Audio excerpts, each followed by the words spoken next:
मंगलम पुंडरीकाक्ष मंगलम गरुड़ध्वज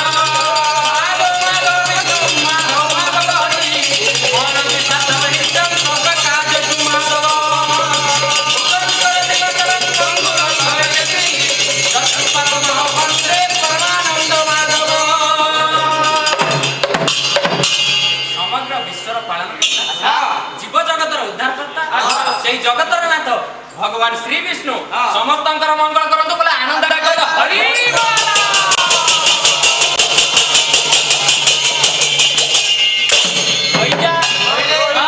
आम तर समय स्वल्प तेणु आम एथर सीधा विषय वस्तु उपरको जीवा शुण हे सौभाजन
द्वापर जुगरे हस्तिनार महाराज धृतराष्ट्र थिले तांकर महाराणी गांधारी पतिव्रत हेबा पई निज आखिरे अंध पुटली बांधी थिले आज भी मध्य ए कली जुगरे आंबे माने कुसंस्कार अहंकार और पौरुष आदिर अंध पुटली बांधी बुलुलु फलरे संसारर नाना घटना घटुची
महाराज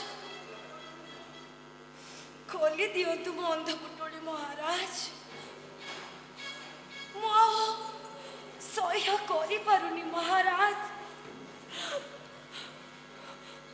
मोरी आखि आगरे ध्वंस हो जाउची आम कौरव साम्राज्य मोरी आखि आगरे ध्वंस हो जाउची आम गुरु वंश ताकू रक्षा करतु महाराज ताकू रक्षा करतु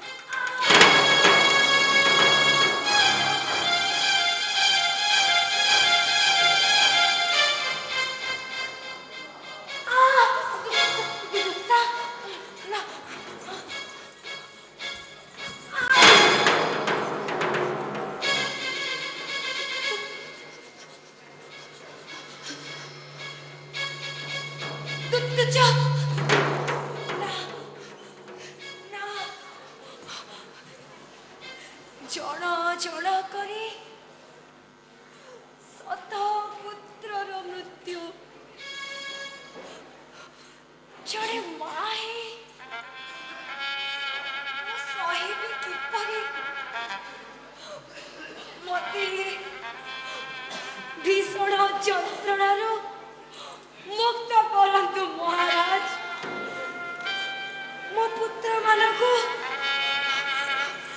रक्षा करंतु आउ ई सभ्यता को रक्षा करंतु महाराज ई सभ्यता को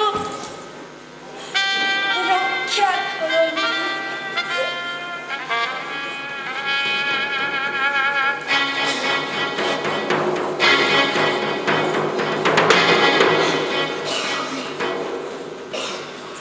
कुरुक्षेत्र विशाल युद्ध क्षेत्र मु देखी पारुची केवल शव मानकर राशि राशि पठार मु देखी पारुची कबंधर नृत्य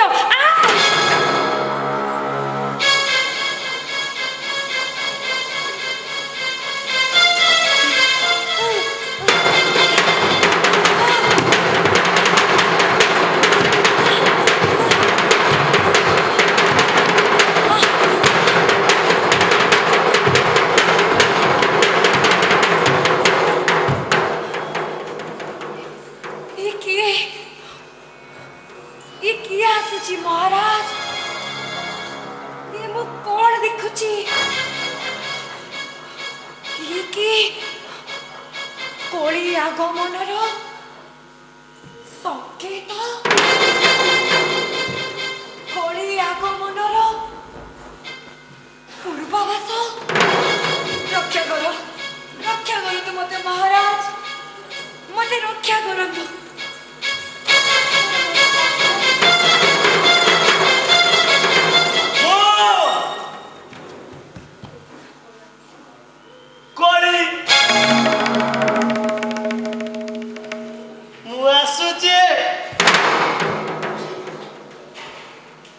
अपेक्षा करो आउ सावधान रुह जीए जेते अछो अंध माने मो साम्राज्य को तुमर चोरा भूमि भावी आसीबा को प्रस्तुत हो जा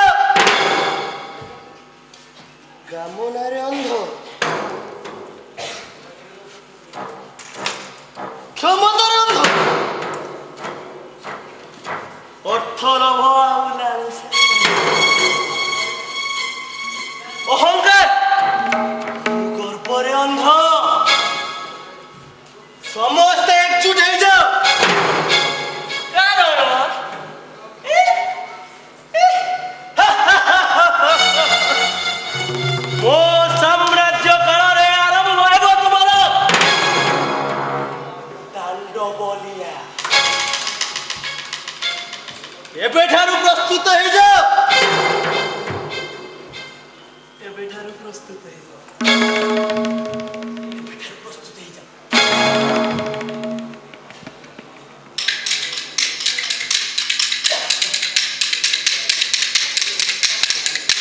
ଶୁଣ ହେ ପଣ୍ଡିତ ମୋ ମଣ୍ଡିତ ବଚନ ଦାସ କାଠିଆରେ ଆମେ କରିବା ଗାୟନ ଏ ଶୁଣ ହେ ପଣ୍ଡିତ ମୋ ମଣ୍ଡିତ ବଚନ ଦାସ କାଠିଆରେ ଆମେ କରିବା ଗାୟନ ଏ ମହାଭାରତର କଥା ପଖାଳିବା ଚାଲ ଧୃତରାଷ୍ଟ୍ର ଦୁର୍ଯ୍ୟୋଧନ କିଏ କେତେ ଭଲ ଏକକୁ ଆରେକ ଜାଣ ପିତା ପୁତ୍ର ଦୁଇ ପାଣ୍ଡବଙ୍କୁ ମାରିବାକୁ ହଳୁଥିଲେ ଖାଇ ଭଜ ରାମ ଦେ ସୀତା ରାମ ଦେ ଭଜନ ସୁନ୍ଦର ଘନ ଶ୍ୟାମ ଦେ ନଈ ତଳେ ଗଲା ଅଧ ସଭଜନେ ନଈ ତଳେ ଗଲା ଅଧ ସଭଜନେ ନଈ ତଳେ ଗଲା ଅଧ ଯୌବନ କାଳରେ ମାଂସ ଲାଗିଲେ ଘୋଡ଼ାକୁ ବିନ୍ଧଇ ଗଦ ସବାଦନେ ଘୋଡ଼ାକୁ ବିନ୍ଧଇ ଗଦ ସେପରି କୁଶବା ଉଠି ପଡୁଛି ଶକୁନିର ମନ୍ତ୍ରଣାରେ ଭଣଜା କମ୍ପୁଛି ରୋଜକୁ ଯୁବରାଜ ହୋଇବାର ବିଧି ଯୁଧିଷ୍ଠିର ସ୍ଥାନ ମଧ୍ୟ କର ପ୍ରତିନିଧି ଅନ୍ୟଥା ହୋଇବ ଯଦି ପାଙ୍କ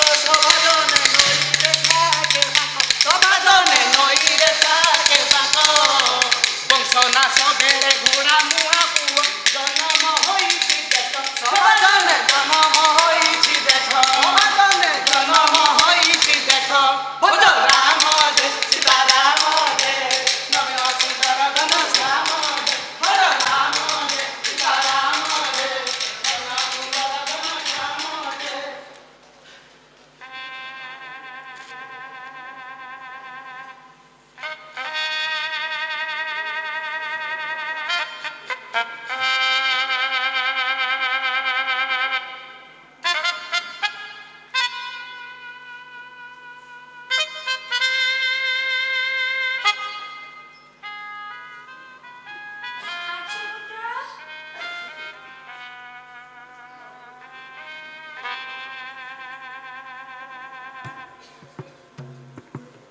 ଆର୍ଯ୍ୟପୁତ୍ର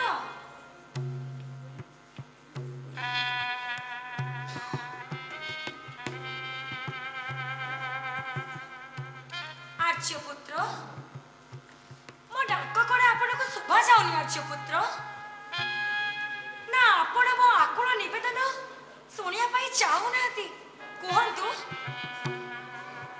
କଣ ହେଇଛି ଗାନ୍ଧାରୀ ତମେ କଣ କିଛି କହିବାକୁ ଚାହ ହଁ ଆର୍ଯ୍ୟପୁତ୍ର ମୋ ଆକୁଳ ନିବେଦନ ରକ୍ଷା କରନ୍ତୁ ଆପଣଙ୍କର ସତ ପୁତ୍ରକୁ ଆଉ ମୁକ୍ତ କରନ୍ତୁ ମତେ ଏ ଅନ୍ଧତ୍ୱର ଯନ୍ତ୍ରଣାରୁ ପୁତ୍ରହୀନ ହେବାର ସମ୍ଭାବନାରୁ କେମିତି ମୁଁ ରକ୍ଷା କରିବି ଗାନ୍ଧାରୀ ମୁଁ ଯେ ଅନ୍ଧ କ୍ଷମତାରେ ଅନ୍ଧ ଅନ୍ଧ ପୁଣି ସତ ପୁତ୍ର ସ୍ନେହରେ ପିତୃତ୍ୱ ଅହଙ୍କାରରେ ଆଉ ଈର୍ଷା ଦେଶ ଅଜ୍ଞାନରେ ଅନ୍ଧ ମୁଁ ଅନ୍ଧ ଧୃତରାଷ୍ଟ୍ର ମୁଁ ସେମାନଙ୍କୁ ରକ୍ଷା କରିବାକୁ ଅସମର୍ଥ ଗାନ୍ଧାରୀ ବରଂ ପାରୁଛ ଯଦି ତମେ ରକ୍ଷା କର ତମେ ତାଙ୍କୁ ବାଟ ଦେଖାଅ ହାୟ ମୋର କର୍ମ ହାୟ ମୋର ଧର୍ମ ମୁଁ ବି ନିରୁପାୟ ଏବେ ମହାରାଜ ମୁଁ ବି ତ ସ୍ୱେଚ୍ଛାକୃତ ଭାବେ ଅନ୍ଧତ୍ୱକୁ ବରଣ କରି ନେଇଛି ଆଖି ଥାଇ ମଧ୍ୟ ପତିବ୍ରତା ହେବାର ଅହଙ୍କାରରେ ମୁଁ ଆଜି ଅନ୍ଧ ପାଲଟି ଯାଇଛି ଶହେ ପୁତ୍ରର ଜନନୀ ହେବା ଗର୍ବରେ ମୁଁ ଆଜି ଅନ୍ଧ ପାଲଟି ଯାଇଛି ମାତୃତ୍ୱର ଅହଙ୍କାରରେ ମୁଁ ଆଜି ଚକ୍ଷୁଷ୍ମାନ ଅନ୍ଧ ମହାରାଜ। ଆଉ ଆମର ସେ ଅନ୍ଧତ୍ୱର ସୁଯୋଗ ନେଇ କୌରବର ସତ ପୁତ୍ର ଆଜି କ୍ଷମତା ବିଶୁ ହେଇ ଔଦ୍ଧତ୍ୟର ଅହଙ୍କାରରେ ଅନ୍ଧ ପାଲଟି ଯାଇଛନ୍ତି। କାମନା ବାସନା ଲାଳସା ସେମାନଙ୍କ ବିଶୃଙ୍ଖଳିତ ଯୌବନକୁ ଅଳଙ୍କୃତ କରୁଛି ମହାରାଜ। ଆଉ ସେମାନଙ୍କୁ ଉତ୍ସାହିତ କରୁଛି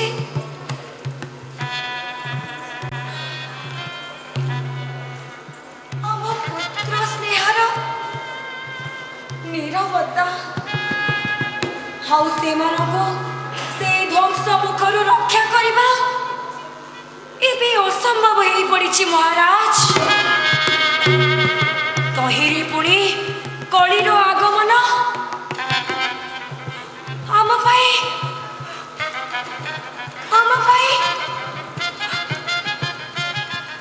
ବିଡ଼ମ୍ବନାର କାରଣ ପାଲଟିଛି ମହାରାଜ।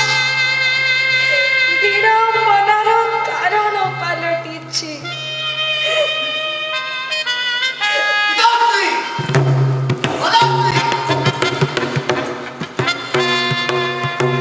ପିତାଶ୍ରୀ! ମାତାଶ୍ରୀ! ଏ କଣ ଶୁଣୁଛି ମୁଁ? ଆପଣ କାଳେ ଯୁଧିଷ୍ଠିରଙ୍କୁ ଯୁବରାଜ ଭାବେ ଘୋଷଣା କରିବାକୁ ଚାହାନ୍ତି? ସେ ଜ୍ୟେଷ୍ଠ ପାଣ୍ଡୁ ପୁତ୍ର। ଜ୍ୟେଷ୍ଠ ପାଣ୍ଡୁ ପୁତ୍ର ଆଉ ମୁଁ ଜ୍ୟେଷ୍ଠ ରାଜପୁତ୍ର। ଅତଏବ ମହାରାଜାଙ୍କର ସିଂହାସନ ମୋର ପ୍ରାପ୍ୟ। ମତେ ଯୁବରାଜ ଭାବେ ଘୋଷଣା କରନ୍ତୁ, ନଚେତ୍ ଫଳାଫଳ ଆପଣ ଭୋଗିବେ। କ୍ରୋଧିତ ହୁଅ ନାହିଁ ବତ୍ସ, ଏହା ରାଜନୀତି। ରାଜନୀତି? ରାଜାଙ୍କର ପୁତ୍ର ରାଜା ମଧ୍ୟ ଏ ରାଜ୍ୟର ନିୟମ। ପ୍ରଜାମାନେ ଚାହାନ୍ତି ତାହାକୁ। ପ୍ରଜାଙ୍କର ଇଚ୍ଛା ଠାରୁ ରାଜ ଇଚ୍ଛା ରାଜ ଶକ୍ତି ଯଥେଷ୍ଟ ଶକ୍ତିଶାଳୀ ନୁହେଁ କି ମାତୁଳ?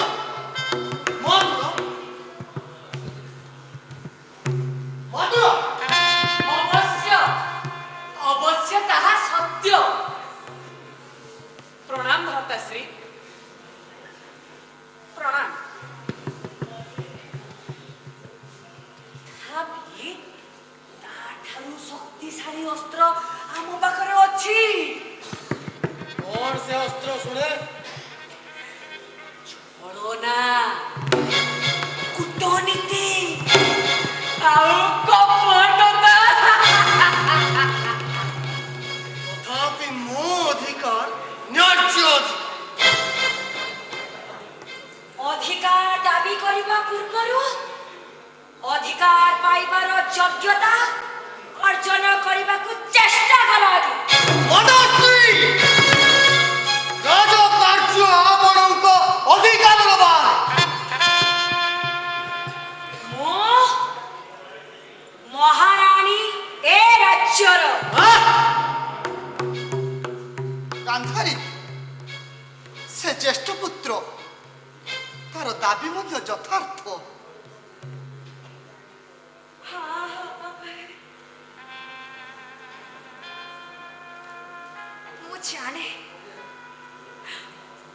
ମୁଁ ଜାଣେ ଆପଣଙ୍କ ଦୁର୍ବଳତା କଥା ମହାରାଜ, କିନ୍ତୁ ମୁଁ ବି ତ ସେଥିରେ ବନ୍ଦୀ ମହାରାଜ। ହାୟ ମୋର ଭାଗ୍ୟ।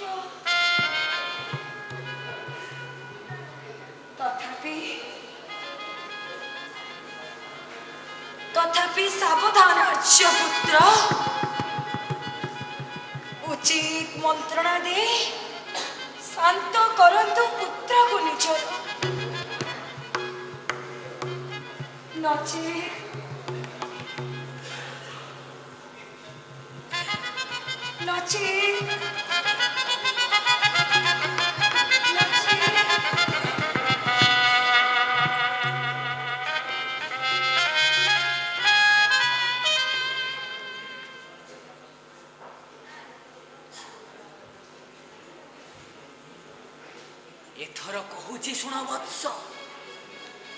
प्रजांकर इच्छा पाई महाराज जदि प्रदान करिवे युवराज पद युधिष्ठिर हस्ते करंतु करंतु करंतु युधिष्ठिर हेबे युवराज आउ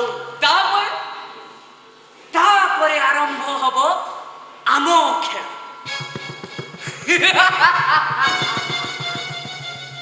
किवा सही खेल कपट पसार खेल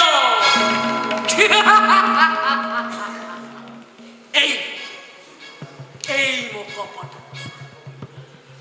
अत्यंत विश्वस्त अत्यंत प्रभुभक्त जहा मु कहिबी बिना प्रतिवाद रे सुनिब से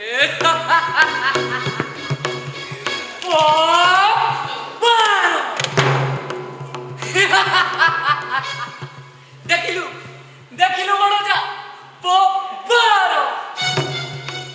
देखिबा मत मोते देलो काठी छो चारि तो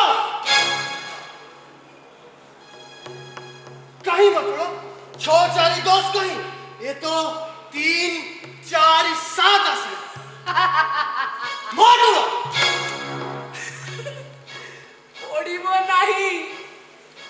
पड़िबो नाही मनोजा कारण ये होची मो पोसा काठी कपट पोसार काठी ये केवल मो डाको सुनी केवल मो बोलो मानिबो जहा मु कहबी ये ठीक सेया करिवो कारण ये होची कपट पोसार काठी सुन दुर्योधन सुन खाली थरे एक कपट पोसार खेल आरंभ हो गले मो उद्देश्य आउ तम उद्देश्य सफल हवाकू विलंब घटिब नहीं एथर जाओ विश्राम करो पुत्र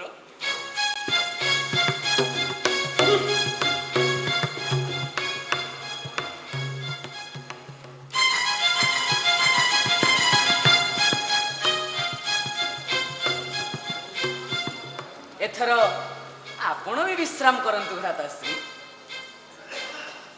अति चतुरतार सह तमे मो समस्यार समाधान करदेल सकुनी तमे पुरस्कार पाइबार पात्र कुह कौन चाह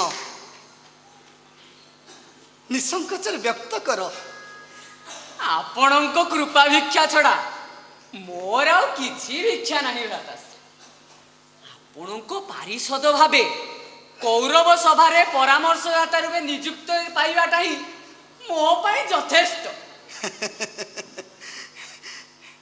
तमे तो खाली मोर पारिषद नुह पुत्र दुर्योधनर मुख्य परामर्शदाता से तो मोर भाग्य आउ किछि लोड़ नहीं मोर ए कौरव सभा आपण अबे विश्राम करंतु भ्राताश्री अवश्य विश्राम करी मुई परम शांति रे आनंद